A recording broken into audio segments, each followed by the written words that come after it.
ಅಂಬೇಡ್ಕರ್ಗೆ ಬಂಧುಗಳೇ, ಇವತ್ತು ಏನು ಏಪ್ರಿಲ್ 14 ಭಾರತದ ಒಂದು 2ನೇ ಸೂರ್ಯ ಅಂತ ಅನ್ಬೋದು, the symbol of knowledge, Baba Saheb Ambedkar ಅವರ ಹುಟ್ಟಿದ ದಿನ. ಎಲ್ಲರೂ ಹೇಳ್ತಂಗೆ ಅವ್ರನ್ನ ಕೇವಲ 2 ವಿಚಾರ ಪ್ರಸಿದ್ಧ ಮಾಡ್ತೀನಿ. ಏನಂತ? ಒಂದು ಅಸ್ಪೃಶ್ಯತೆ, ಮತ್ತೊಂದು ದಲಿತರು ಅಂತ. ಇವತ್ತು ಗೊತ್ತಿರಲಿ ತಮಗೆಲ್ರಿಗೂ, ಇವತ್ತು ನೀವೇನು ರೀತಿ ನಿಂತೀರಿ ಬಲ್ಪ್ ನಿಮ್ಮ ಮನೆಯಲ್ಲಿ, ಅದಕ್ಕೆ ಬರೋದಕ್ಕೆ ಕಾರಣ, ಈ ಕುಡಿಯೋ ನೀರು ಕಾರಣ ಅಂಬೇಡ್ಕರ್ ಅವರೇ. ಯಾರಿಗಾದ್ರೂ ಗೊತ್ತಾ? ಮೊಟ್ಟ ಮೊದಲು ಇಂಜಿನಿಯರ್ ಹಿರಾಕುಡ್ ಡ್ಯಾಮ್ ಇಂಜಿನಿಯರ್ ಬಂದ್ಬಿಟ್ಟು ಡಾಕ್ಟರ್ ಬಾಬಾ ಸಾಹೇಬ್ ಅಂಬೇಡ್ಕರ್ ಅವರು ಕುಡಿಯೋ ನೀರನ್ನ. ಅದೇ ರೀತಿ ಈ ಲೈಟ್ ವ್ಯವಸ್ಥೆ ಏನಿದ್ರು ಅದನ್ನು ಬಹುಶಃ ನನಗೆ ಹಿಸ್ಟ್ರಿ ಗೊತ್ತಿಲ್ಲ.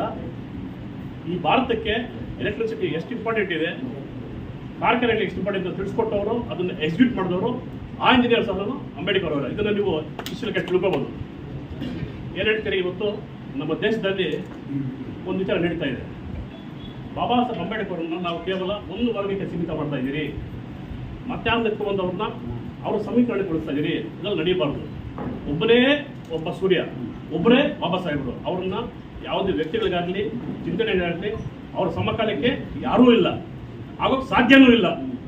ಹಾಗಾಗಿ ನಮ್ಮಿಂದ ದೊಡ್ಡವರು ಹಿರಿಯರು ಚಿಂತನೆಗಳ ಇದ್ದಾರೆ, ಅವರೆಲ್ಲ ಮಾತಾಡಲಿ. 2 ಧನ್ಯವಾದ ಹೇಳ್ತಾ ಇದ್ದಾರೆ.